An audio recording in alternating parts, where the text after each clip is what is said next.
Hi, I'm Chris Phelps, Associate Winemaker at the Inglenook Estate, and I'm here today to talk to you about the 2018 vintage in regard to Rubicon and Cabernet Sauvignon.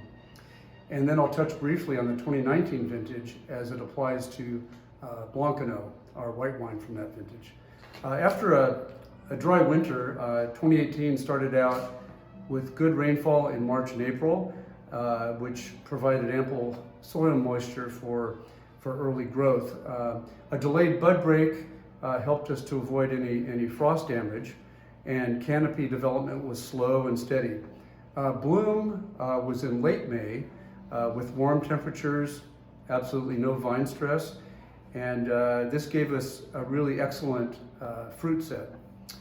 Summer was cooler than average due to the cooler ocean temperatures, and the combination of this good-sized crop and the cooler temperatures gave us actually perfect conditions for the gradual ripening of Cabernet Sauvignon and our other red Bordeaux varieties. It's always these long, cool vintages which are best for us because we really look for optimal physical ripening, which means, of course, sugar and acidity, and as well as phenolic maturity, which is really tannins. We want ripe tannins. Very little irrigation was needed in 2018 due to the cooler season. We started harvest with Merlot on September 15th. Our first Cabernet was picked on September 18th, and roughly 75% of the fruit for Rubicon had been picked by early October. And it's interesting to note that in much of Napa Valley, since the weather remained nice, Cabernet Sauvignon harvest went on for another 4 weeks, not ending until almost mid-November.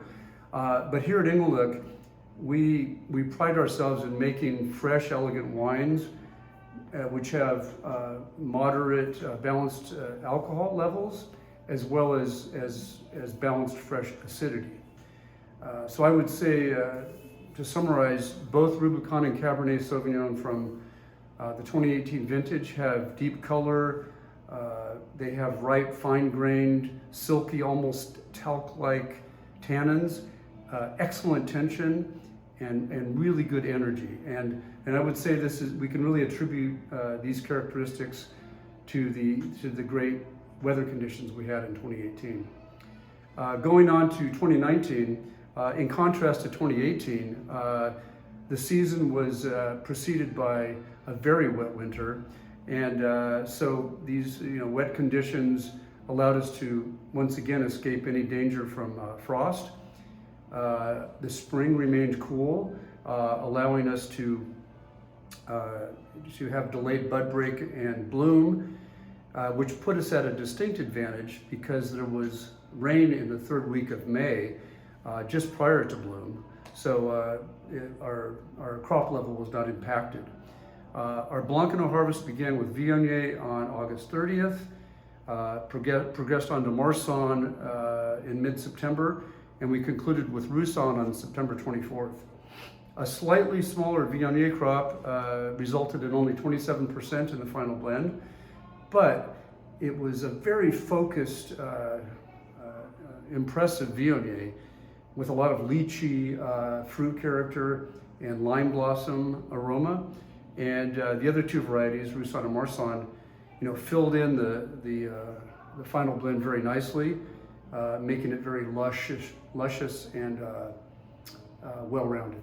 So I hope that helps you understand 2018 and 2019, and thank you for joining us.